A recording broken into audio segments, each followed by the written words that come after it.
I'd like to give you a small analogy that will help you understand this issue. Why are hearts sealed, or why is that mentioned in the Quran? Some of you or many of you are familiar with exercise, working out, right? So imagine somebody got into an accident and they're in the hospital, and they're in a hospital bed for 6 months, and they haven't moved their legs for 6 months to a year. When they get up, are they able to use their legs? No, probably they tip over. Like that. If our muscles, if they're not worked, if they're not exercised, they start losing their ability to function. Like if you keep your eyes closed for 5 years, you're probably going to open them blind. You understand? The ability to accept guidance, the ability to reason in a fair way, in an unbiased way, is a God-given muscle that we have, a spiritual muscle that we have, an intellectual muscle that we have. And people at the time of the Prophet ﷺ were invited to exercise that muscle. And they refused to. They refused to exercise the ability to take in and seriously consider truth when it came to them. And you continue to deny that capability you have inside you, the exercise. You refuse to think, you refuse to think, you refuse to use your heart, you refuse to be sincere.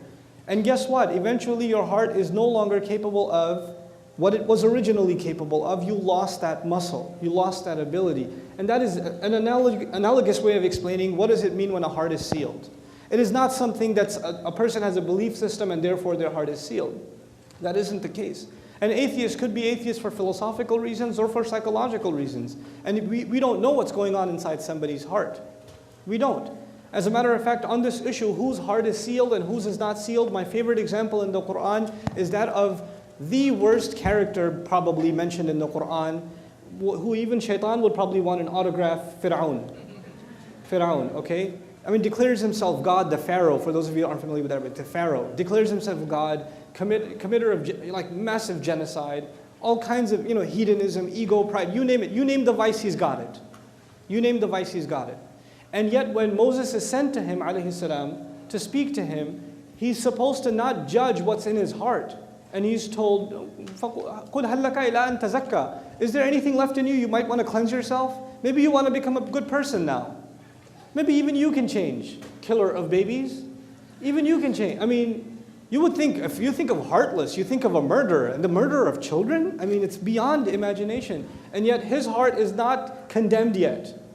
Even he's given the opportunity. So the idea of hearts being sealed, the final bit on this answer, the idea of people's hearts being sealed is not something you and I have privy to. We do not have access to know whose heart is sealed and whose isn't. And thank God for that.